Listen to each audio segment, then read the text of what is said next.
Brannan Chan Redd.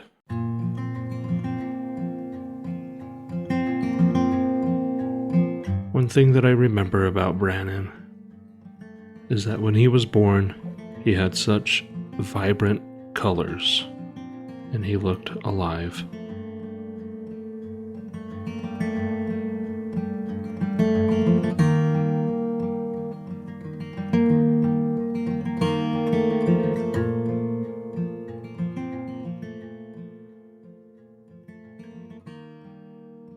Welcome to Still a Part of Us, a podcast where moms and dads share the story of their child who was stillborn or who died in infancy. As a word of caution to our listeners, this story contains emotional triggers of stillbirth and infant loss. Please keep yourself emotionally and mentally healthy and seek help if needed. Also be aware that these birth stories may differ from his or her partners, as these accounts are told from their own perspective through the lens of trauma, heartache, and the passage of time.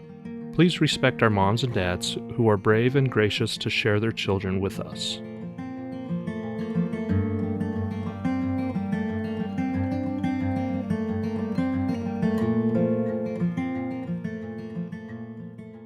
This is my story of my son, Brannan.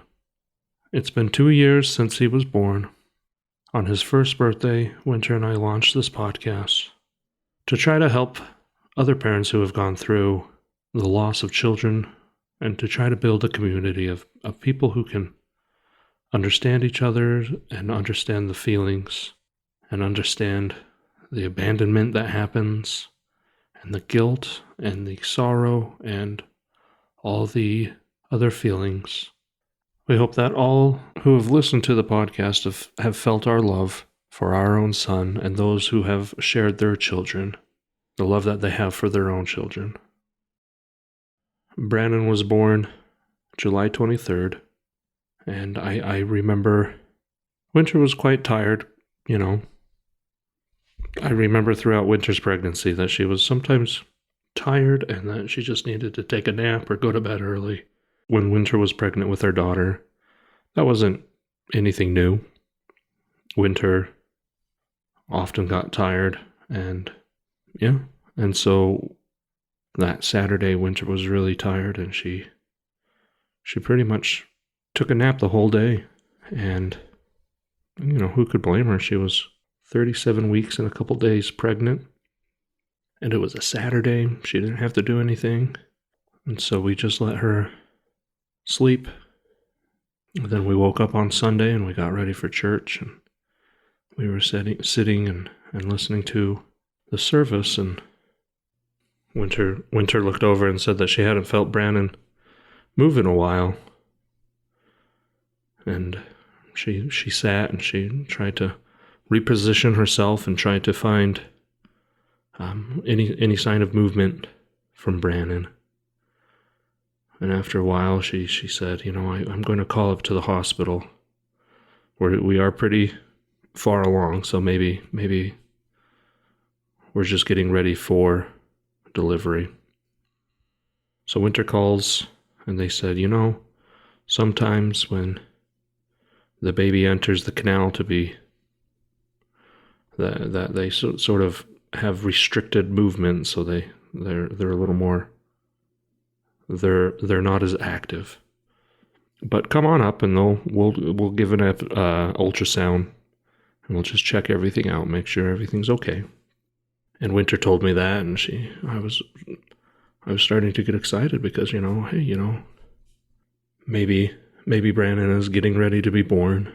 And we asked my mom to come pick up our daughter from church, and we were going to go straight up to the hospital, and my mom came, and thanks to her, and she and my father watched Lucy while we went up to the hospital. And we got into the labor and delivery ward, and they took us back into an exam room. And I was excited. I do remember being excited because what I had thought, they said that maybe Brannan had moved into the canal, and the birthing canal, and was being ready to to start being born, And so the technician came in and she said, hey, I'm going to set up the ultrasound or the Doppler, and we're going to try to find just check on the baby. And so Winter lays down on the exam table. They start looking for the heartbeat, and it takes a moment, and the technician says, oh, let me go get my supervisor. And the supervisor comes in, we're not really finding him. Just give us a second. We'll get a different machine, one that's more powerful. And right at that moment, it hadn't dawned on me that there could be something to be worried about. And Winter looked very concerned. And then the technician and the supervisor come back with a different machine, and they can't find it. And they're like, well, let's go get a doctor. And the attending physician comes. And at this time, I'm very concerned because Winter's very, very concerned, and I don't know what to do. I'm just there. And the doctor turns and says, I can't find a heartbeat, and that she can pronounce that we've lost our child. And it didn't register to me that there ever was a possibility of us, and I remember becoming really angry, and I was just, look again. You don't know what you're doing, and do it correctly. Don't give us this bull crap. Do it again. Do it until you find our son's heartbeat. And they said, there's nothing we can do. The child has passed. And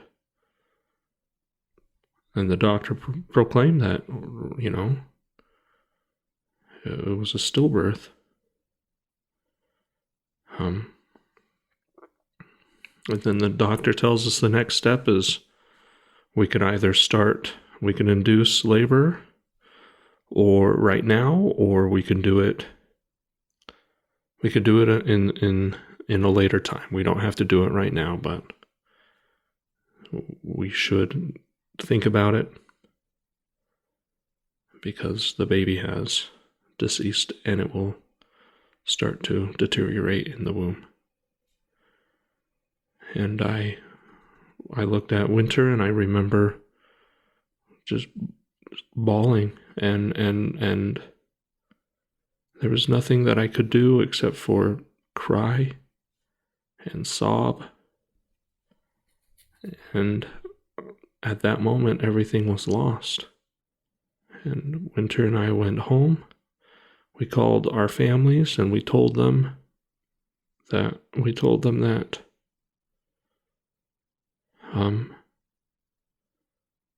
Brannan had passed away. And that was so hard to have to tell him so many people. And I think we told my parents, and my parents told my siblings. But when we called Winter's siblings, it was hard to tell them.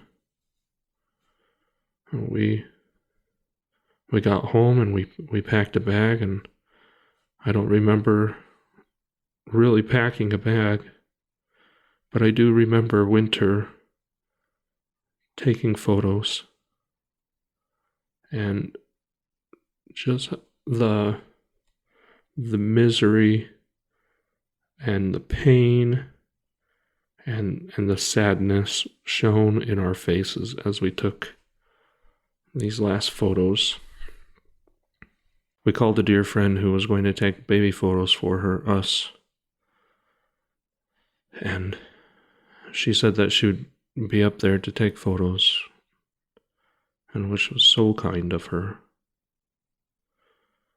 And we headed up to the hospital again, and we checked into the labor and delivery, and they brought us back. And I don't really remember much about that process. But as we were waiting, a couple of our siblings, my mother and our friend who was taking our photos, they all showed up.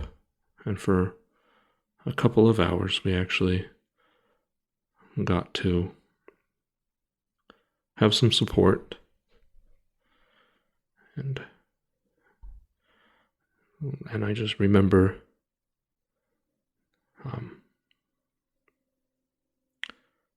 just not really understanding. I remember thinking that these fools and these idiots had no clue what they were doing.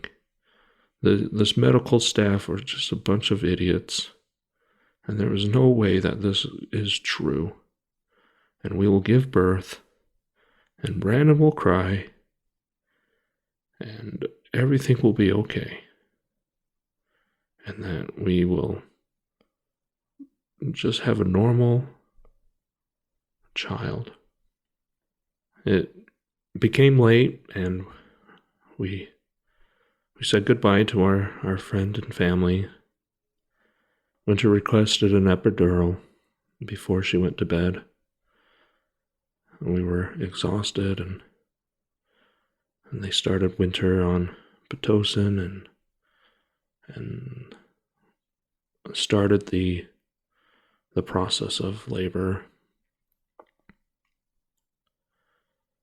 And about 2 o'clock in the morning, and this was Monday, the 23rd, Winter started to have contractions. And we called our family, and we called our dear friend, and she said that she would come up no matter what time it was and take photos. I remember waking up, and it was otherworldly. There was nurses and other technicians attending to Winter, and I had no clue what I was supposed to do. I was just there, almost a worthless spectator. And the doctor came in, and the contractions were progressing, and the doctor had me hold Winter's leg as she pushed. But on the second push, Brannan was born. And the doctor asked if I wanted to cut the cord. And I couldn't. There was this feeling that I could not separate our dear son from his only life source, which was his mother. So I declined, and they cut the cord, and they took him over and they weighed him. He was 6 pounds, 13 ounces. And they measured him, and he was 20.5 inches. And then the nurse handed him to me. And it was a wonderful feeling. But it was so quiet. There was only the sound of Winter and I crying, and some of our relatives crying.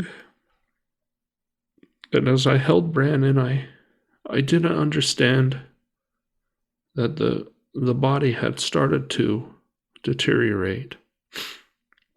I didn't understand that his skull was not a normal skull. And that was the most shocking and horrifying feeling as I was holding my son. And his head was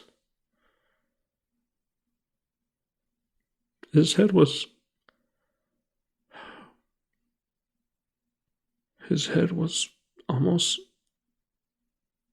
like putty. And I was horrified, and I did not want to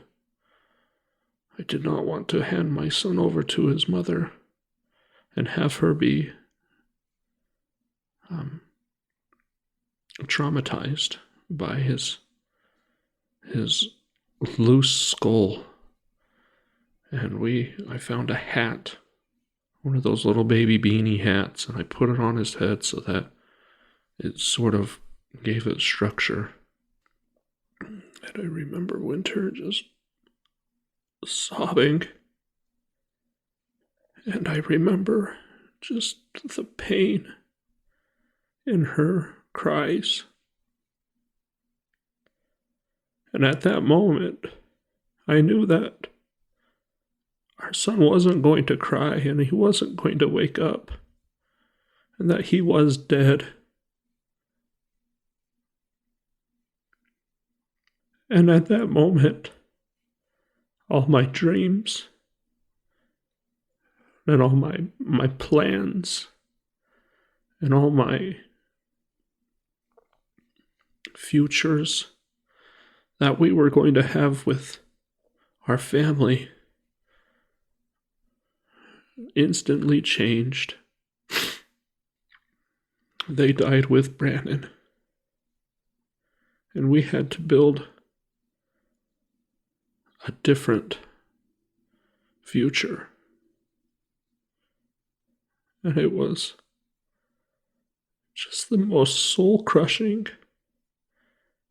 and harrowing point of my life. After a while, they moved us into a different ward of the hospital. They took us out of the labor and delivery, and they brought us to a special women's recovery area. And it was away from all the happy moms and dads who had given birth. And it was actually very gracious. We didn't have to pass anybody in the hall with happy smiling faces who had given birth to healthy babies. We didn't have to deal with, we didn't have to deal with anything that was associated with life. And I remember they put on our door a little postcard, and it was a purple, the picture was of some sort of flower, and it was purple and black, and it sort of signified that there was a baby fetal death or something. And as we walked around this, as I walked around that ward, that wing of the hospital, I noticed a couple of those postcards on the doors. And we were not alone. Other people had also lost their loved ones, their babies. The medical staff told us that we had 24 hours since birth with our son, and they brought in a cuddle cot, which is a cooling pad to keep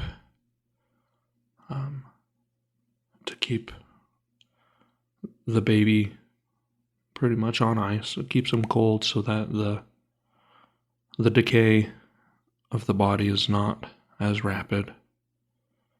But even so, the body is deteriorating.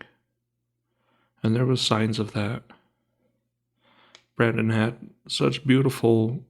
He looked alive when he was born. He had nice, rich, full lips.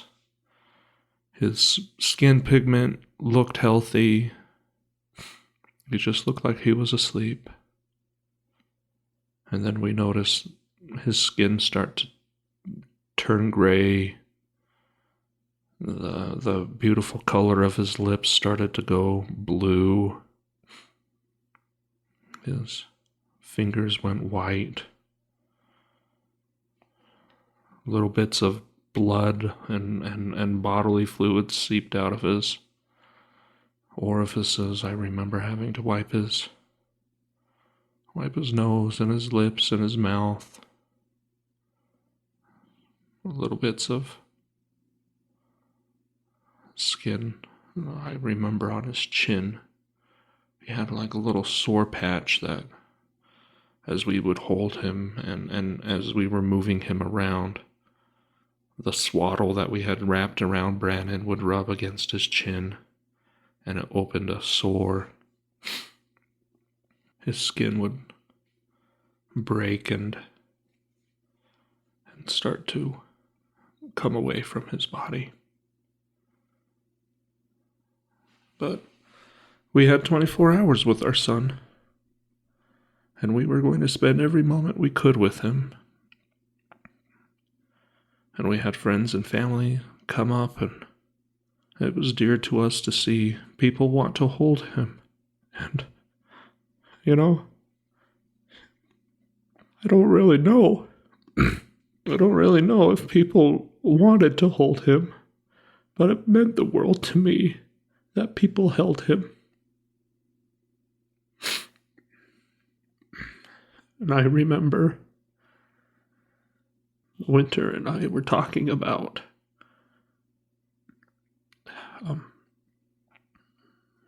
as the 24 hours were coming closer and closer, we talked about how we were going to hand him over. He was born at 2 o'clock in the morning, and we were going to, at midnight, walk him down to the nurse's station, and proudly, as his parents, hand him over and say goodbye. And we can do that instead of have them come to our room. And what I thought would have felt like them stealing him and prying him away from us. But we decided to hand him over. And it got late in the evening, and Winter and I were just so exhausted. We had spent all Sunday just crying, and we had just maybe an hour or two sleep before Brannan was born, and we had been up since then just crying. And I remember about 9 o'clock, Winter and I just said, we'll have to take turns, one of us take an hour nap, and then we'll wake the other one up. And I remember I had Winter fall asleep first, and I was determined to stay awake and be with my son. But the exhaustion hit, and I fell asleep. And I woke up, and my father was there. My father was there holding Brannan. He was just quietly in the corner, holding his grandson. That is something I will never forget. Waking up and being in a panic because I couldn't see what time it was. I don't even remember falling asleep. But as I looked around, I saw my father just quietly there. We sat and we talked a little bit. And my father, he left. And I woke Winter up for the last hour. And we sat and we held Brannan. And then at midnight, we walked him down to the nurse's station. And then we handed him over. We handed him over to the nurses, and they took him away. And we then went back to our room and we cried. The next day we were discharged. And I don't really remember leaving the hospital. I don't remember anything really. I don't remember getting home. I don't remember if there was anybody with us. But I do remember becoming fixated on I have to get the burial plots. I have to find a place to bury my son. And I became hell-bent on doing that. And I don't even know if I did a good job, but I was planning a funeral. And I was a young father planning this funeral. And we were young parents planning this funeral. We found plots that were next to a friend. And that was nice. I don't remember. It's sad to say, but I don't really remember much details in the days after. Or I do remember picking out the casket.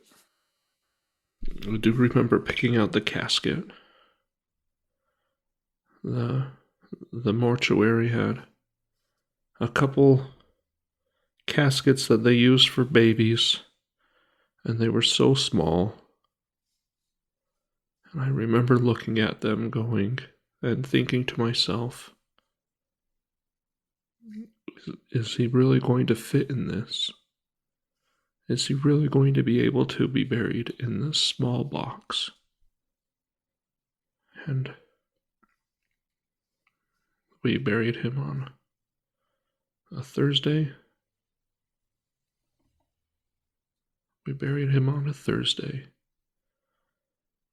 And I remember I got to carry his casket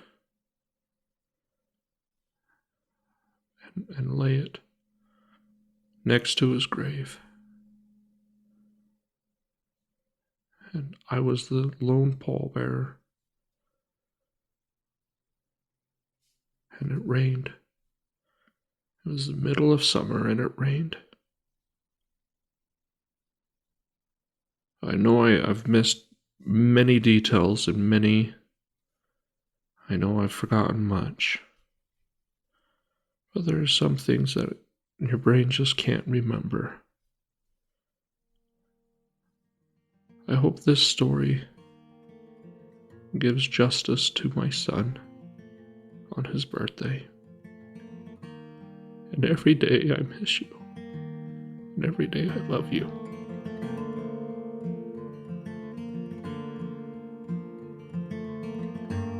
The show was produced and edited by Winter and Lee Redd.